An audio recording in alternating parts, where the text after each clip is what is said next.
संत सरोवर बिमल जल, तहाँ करो स्नान।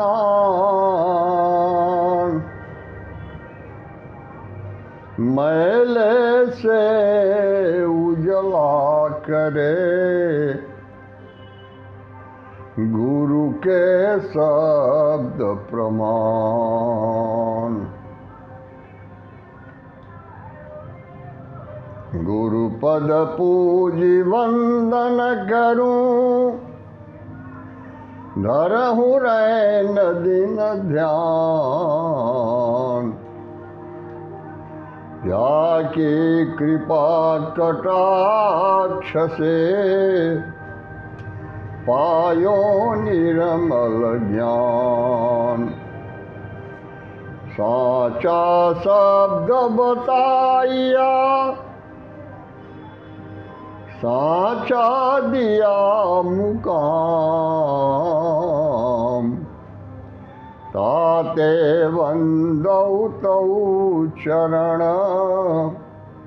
साच गुरु सतनाम। साच गुरु सतनाम। वारी तेरी बलि गई, पल में 100 बार। सद्गुरु मोह पर दया करो, साहेब कबीर श्री जनहार। संत समाज अमृत गुणा, वरण वरण सब लोग। सकल समाज गुरु को बंदगी, जो जस लायक हो। बोलिए सद्गुरुदेव की जय, परमपिता परमात्मा की जय। हमारा देश भारतवर्ष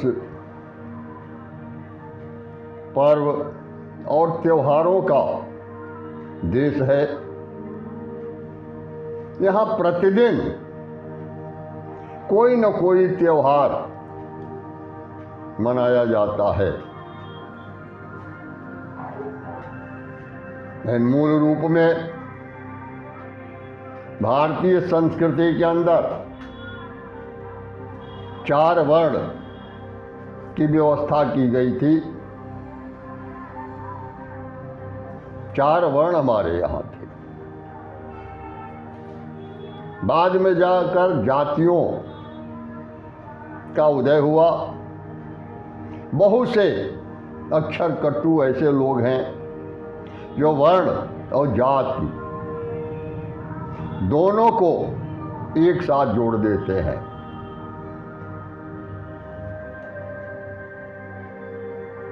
वर्ण का मतलब ही होता है रंग, और रंग आत्मा का कोई रंग नहीं होता, शरीर का कोई रंग नहीं होता।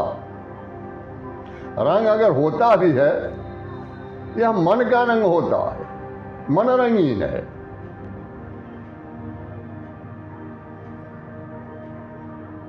जब मन ऊर्ध्वगामी होता है, जब अपने आप में आत्मस्वरूप में निहित होता है, आत्मलीन होता है, उस समय तो ब्राह्मण होता है। ब्राह्मण का रंग ही श्वेत वर्ण माना गया है। मन ही ब्राह्मण है और उसका रंग श्वेत वर्ण होता है, तो वह ब्राह्मण होता है। और यही जब रक्त वर्ण हो जाता है, जब इसके अंदर से त्याग, तपस्या, प्रेम, दया, क्षमा, शील, संतोष, ज्ञान, वैराग्य, यह समाप्त हो जाता है। और जब इसके अंदर अहंकार और क्रोध आ जाता है तो यही रक्त वर्ण हो जाता है, लाल रंग हो जाता है। और लाल रंग क्षत्रिय का रंग है। और जब इसके अंदर लोभ हो जाता है तो पीला रंग हो जाता है और यह वैश्यों का रंग हो जाता है। लेकिन जब बिल्कुल ज्ञान शून्य अज्ञानी हो जाता है और सारा कर्म कुकर्म करने लगता है, उस समय इसका रंग काला हो जाता है और यह शूद्र हो जाता है। आज स्थिति यह है कि सर्वम शूद्रमयम जगत। एक समय था जब था कि सर्वम ब्रह्ममयम जगत, लेकिन आज सर्वम शूद्रमयम जगत। क्योंकि चरम दृष्टि से ही सृष्टि की उत्पत्ति होती है। जब तक ज्ञान दृष्टि रहेगी तब तक सृष्टि की संरचना नहीं होगी। इसीलिए ब्राह्मणों का जो मूल पर्व है वह है श्रावणी। श्रावणी से ही श्रावणी बना है।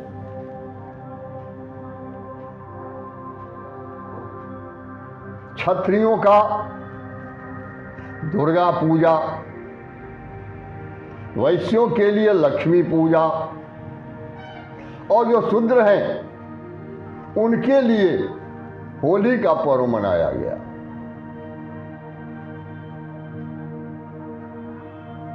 आज ब्राह्मण श्रावणी के बारे में वह चिंतन भी नहीं करता, वो जानता भी नहीं है कि श्रावणी है क्या।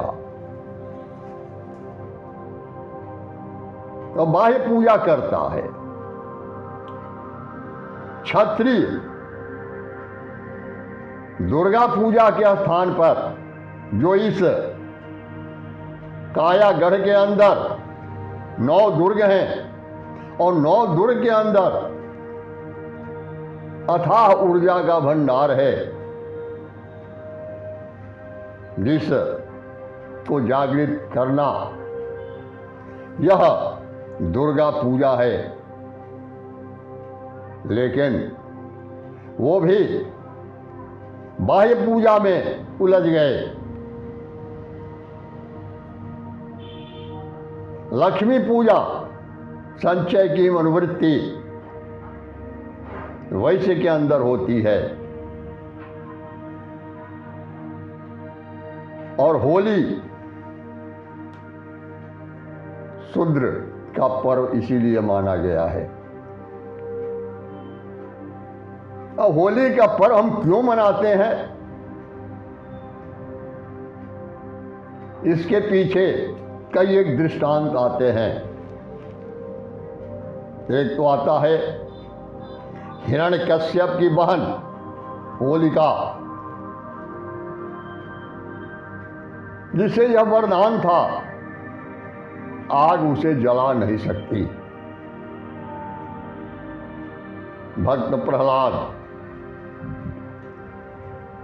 जो सदा परमात्मा में लीन रहा करते थे, लेकिन हिरण्यकश्यप ही सोने के प्रति स्वर्ण के तेज को ही वो तेज समझता है। स्वर्ण के प्रति जिसका आकर्षण होता है वह हिरण्यकश्यप है, जो धन दौलत भौतिक सुख सुविधाओं के पीछे अनवरत लगा रहता है। अहंकार का नाम ही हिरण्यकश्यप है।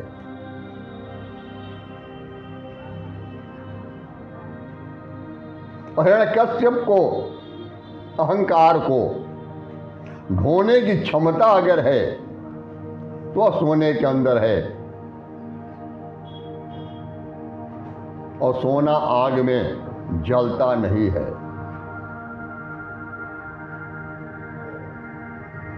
लेकिन भक्त के लिए, जो भक्त प्रहलाद हैं, उनके लिए स्वर्ण कोयले के समान है, कोई उसका महत्व नहीं है। यह होलिका उनको ले पकड़ करके चिता में बैठ जाती है, यह होलिका जलकर नष्ट हो जाती है, लेकिन प्रहलाद के ऊपर उसका कोई प्रभाव नहीं पड़ता। इसलिए चाहे भक्त जो होता है कितना ही उसको प्रलोभन दिया जाए, चाहे कितना ही वातावरण उसके प्रतिकूल किया जाए, लेकिन उसका ध्यान विचलित नहीं होता, सदा अपने ध्यान पर केंद्रित रहता है। और परिणाम यह है कि भक्त का कोई कुछ भी नहीं बिगाड़ सकता।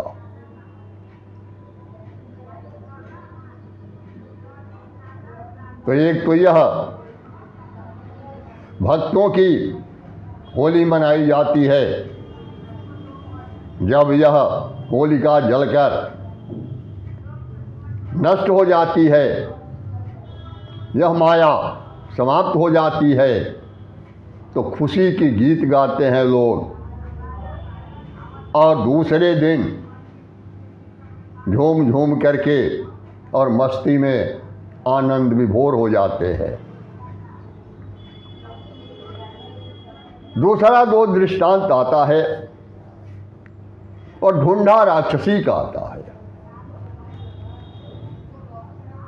ढूंढा राक्षसी का दृष्टांत है कि वह जो किशोर होते थे, अबोध बच्चे, अज्ञानी बच्चे, उनका वह खून पी जाती थी, और फाल्गुन महीने में ही विशेष रूप से उसकी शक्ति बढ़ जाती थी। सारी दुनिया में हाहाकार मच गया, अब क्या होगा। अंत में संत ऋषि महात्मा सब लोग इकट्ठा हुए, विचार किए कि फाल्गुन महीने में ढूंढा की शक्ति बढ़ जाती है, फाल्गुन महीने की पूर्णिमा तिथि को दिन में भी प्रकाश रहता है और रात्रि में भी पूर्ण चंद्रमा रहते हैं, प्रकाश रहता है सारा दिन और सारी रात। तो उसके लिए चिता जलाया जाए, और जितने भी किशोर हैं, नौजवान हैं, वो हाथ में लुकार लेकर के गली गूचों से चारों तरफ से जहाँ जहाँ अंधेरा है वहाँ से घेर करके और ढूंढा को ले आवें, और ले आकर के चिता पर उसको जला दें। जब यह ढूंढा जल जाएगी तो उसके बाद से कोई समस्या नहीं रहेगी। सभी लोग अपने हाथ में लुकाड़ ले करके गली गूचों से चारों तरफ से घूमते हुए और उसको ले जाकर चिता पर तो चढ़ा दिए, लेकिन अंत में उससे कहे कि तुम्हारी जो अंतिम इच्छा हो, अपनी अंतिम इच्छा के लिए तुम मांग सकती हो, तुम्हारी अंतिम इच्छा पूरी की जाएगी। ढूंढा कही कि अगर हमारी अंतिम इच्छा को पूरा करना चाहते हो तो हमारी परिक्रमा करके और जितना भी अश्लील गाली गाना हो उतना अश्लील तुम गीत गाओ, गाली गाओ और उससे हमारी आत्मा तृप्त हो जाएगी।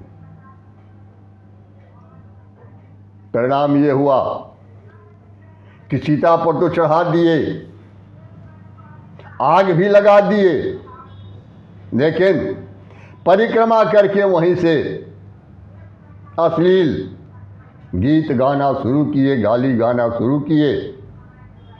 और उसका परिणाम ये हुआ, वह ढूंढा पुनः जागृत हो गई, जीवित हो गई। और आज तक यह प्रक्रिया चल रही है और आज भी ढूंढा जीवित है और तमाम किशोरों के खून का वो शोषण कर रही है, खून पी रही है। या ढूंढा है क्या? ढूंढा ही वासना है, जो विषय वासना है। किशोरावस्था में प्रबल विषय वासना होती है, उस समय अबोध अवस्था होती है, अज्ञानी होता है बालक, और उसी समय विषय वासनाओं का प्रबल प्रभाव पड़ता है और नतीजा ये है कि अपनी दिशा से भटक जाता है और प्रगति का रास्ता उसका अवरुद्ध हो जाता है। आज भी हर साल हम ढूंढा को जलाते हैं, लेकिन अश्लील गालियां जो गाते हैं उसका परिणाम ये है कि हर जगह, हर गली में, हर घर घर में वह ढूंढा राक्षसी जीवित हो जाती है और तमाम किशोर और किशोरियों को दिग्भ्रमित कर देती है। आज उसी का परिणाम यह है कि अनेक तरह का अन्याचार, दुराचार, बलात्कार की घटनाएं आए दिन अखबारों से लेकर के और न्यूज़ चैनलों पर दिखाई देता है, लेकिन उसकी तरफ दृष्टि किसी की नहीं जाती। तीसरा जो मनाया जाता है संतों का, संत जो है ढूंढा या होलिका को नहीं जलाते, वो तो पहले से ही जली हुई है, उसके लिए वो सम्मत फूंकते हैं। सम्मत का मतलब होता है विचार, यह मन विचारों का समूह है। मन कोई ठोस वस्तु नहीं है, बल्कि मन विचारों का समूह है। और जब तक कोई विचार शून्य नहीं होगा, तब तक उसे यथार्थ का बोध नहीं हो सकता। विचारों के भंवर जाल में ही यही भवसागर है, विचारों के भंवर जाल में ही यह संपूर्ण सृष्टि डूब रही है, उसे किनारा नहीं मिल रहा है। इसीलिए संत लोग सम्मत फूंकते हैं, समस्त विचारों को जला डालते हैं। लेकिन समस्त विचार जलेंगे कैसे? इसी के लिए जो कहा गया है कि गुरु गम चकमक, गुरु गम चकमक मनसा तूला, गुरु गम चकमक मनसा तूला, ब्रह्मयाग्नि प्रगट करुमूला, ब्रह्मयाग्नि प्रगट करुमूला, संशय शोक सकल भ्रम जारा, 5 25 प्रगटे मारा।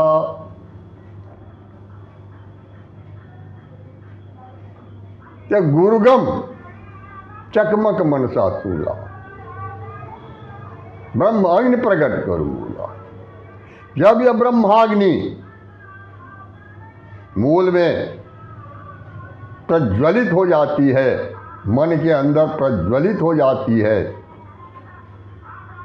तो जितना भी संशय शोक है, पंच विषय है, खड विकार है, राग द्वेष है, ये सभी जल कर नष्ट हो जाते हैं, सारे विचार नष्ट हो जाते हैं। और तब संत विचार शून्य की स्थिति में यथार्थ का अवलोकन करता है और परमानंद में लीन हो जाता है। यह है संतों का सम्मत जलाना। तो सभी लोग अपने अपने विधि के मुताबिक सब कुछ करते हैं। आज होली के नाम पर यह देखा जाता है कि कितनी हुड़दंगई होती है, कितनी अश्लीलता फैली हुई है समाज के अंदर। मांस, मदिरा, सभी लोग मदिरा पी करके झूमते हुए गली गली में गालियां गाते रहते हैं। आज ज़रूरत है सबके अंदर चेतना पैदा करने की, जागृति पैदा करने की और यथार्थ से बोध कराने की। लेकिन दुर्भाग्य की बात है कि आज गली गली में शराब की दुकानें खुल रही हैं, जहां अबोध किशोर और किशोरियां नशे का शिकार हो रही हैं। यह देश कहाँ जा रहा है, इसके ऊपर चिंतन करने वाला, विचार करने वाला कोई नहीं है। समाज के अंदर कितनी विकृतियां फैली हुई है।